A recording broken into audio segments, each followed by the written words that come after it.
खबर गौरिहार से है, जहां छतरपुर एसपी अगम जैन पहुंचे और जनसंवाद कार्यक्रम को संबोधित किया।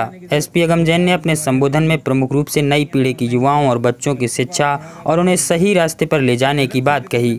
गौरिहार में बाल श्रम के खिलाफ मुहिम चलाए जाने की बात भी अगम जैन ने प्रमुखता से कही।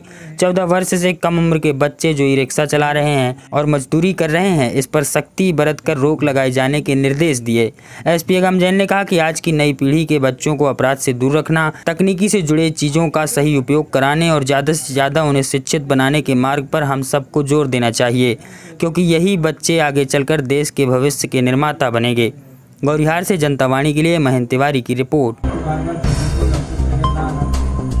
मोबाइल पे, फेसबुक पे और इंस्टाग्राम पे सब पे वो कट्टा लेकर के वीडियो डाल दिया और सबको बता रहा है कि इधर रहना है तो हमसे बच के। थाने का निरीक्षण किया गया, किस संबंध में किया गया और जनता के साथ क्या संवाद हुआ? आज सभी जो गौरिहार के हमारे जनमानस हैं उनके साथ में चर्चाएं की गई और बहुत ही सार्थक चर्चा रही। मुख्य उद्देश्य यही था, चूँकि यहाँ से छतरपुर लगभग 100 किलोमीटर पड़ता है, तो उन लोगों के बीच में आकर के उनकी बात सुनी जाए, समस्याएं सुनी जाए, उससे ज़्यादा लेकिन सुझाव भी सुने जाए। तो सुझाव बहुत ही अच्छे प्राप्त हुए हैं। ई रिक्शा कुछ लोग चला रहे हैं, नाबालिग भी, उनको उन पर कैसे हम लोग काम कर सकते हैं उसके बारे में सुझाव मिले हैं। कुछ जगह अवैध रूप से शराब में बिक रही है, तो उसके संबंध में सूचनाएं प्राप्त हुई हैं, उस पर कैसे हम कार्रवाई कर सकते हैं और ट्रैफिक को लेकर के कैसे समझाइश दे सकते हैं। हमारी जो युवा पीढ़ी है वो गलत चीज़ों में ना जाए, नशे में, जुआ सट्टा इत्यादि में, उस पर कैसे काम कर सकते हैं उसके बारे में चर्चा हुई और थाना और चौकी से लोगों का कैसा जुड़ाव है उसके संबंध में चर्चा हुई। तो ओवरऑल एक बहुत ही सार्थक, एक तरह से कह सकते हैं कि रात्रि चौपाल हमारी रही है और बहुत अच्छे सुझाव मिले हैं। कोशिश रहेगी कि हमारी टीम उस पर काम कर पाए और आज इसी प्रकार से लवकुश नगर सब डिवीज़न में हम रात्रि और कल मॉर्निंग में विजिट करेंगे और प्रयास करेंगे कि लोगों के सुझाव समस्याएं सुन पाएँ। सर, आपके द्वारा हेलमेट कार्यालय का शुभारंभ किया गया, जो एक सराहनीय पहल है।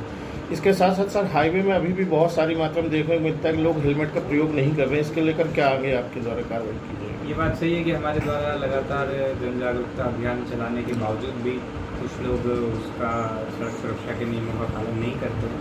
हमारी टीम लगी है और कोशिश करती है उन्हें समझाएं भी और चालान भी काटें, लेकिन पुलिस सब जगह तो उपस्थित हो नहीं सकती। इसलिए मेरा सभी से यही अनुरोध है कि आप स्वयं अपनी सुरक्षा का ध्यान रखते हुए और साथ में अन्य भी वाहन जो हाईवे और अन्य रास्तों पर चल रहे हैं उनका ध्यान रखते हुए सड़क सुरक्षा के नियमों का पालन करें।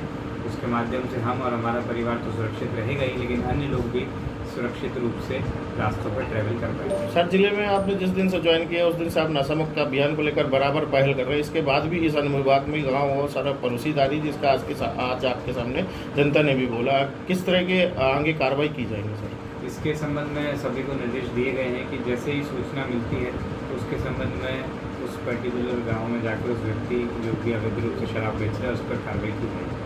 सर, प्रकाश बमोरी मंडी यहाँ पर लगती है, जहाँ प्रकाश बमोरी गठरी करके कई खदानें हैं।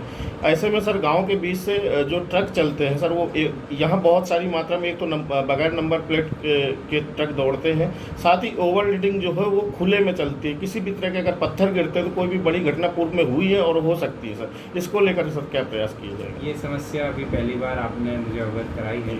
इस समस्या के बारे में अपनी टीम से और जनप्रतिनिधियों और जनता के लोगों से जानेंगे और जैसी भी समस्या होगी उसका उस प्रकार से निराकरण करने का प्रयास करेंगे। सर, एक अभियान चलाया जा रहा है, एक पेड़ माँ के नाम, उसमें सर क्या कहना है? एक पेड़ माँ के नाम पूरे देश में एक ही अच्छा अभियान चलाया जा रहा है, जिसके माध्यम से हम माँ के नाम पे पेड़ लगाएं तो माँ से चूँकि हमारा जुड़ाव रहता है तो उस पेड़ से भी भावनात्मक रूप से हम जुड़ सकते हैं। तो उसी के तारतम्य में हमारे छतरपुर ज़िले में भी सारे पुलिस स्टाफ ने अपने अपने थानों में, चौकियों में, ऑफिसेज में पेड़ लगाए हैं और उससे जुड़े हुए हैं। हमारा मुख्य उद्देश्य यही है कि पर्यावरण संरक्षण भी बना रहे और हम भी उससे जुड़ें, ताकि भावनात्मक रूप से जुड़ने से उसका हम अच्छे से रखरखाव कर सकें।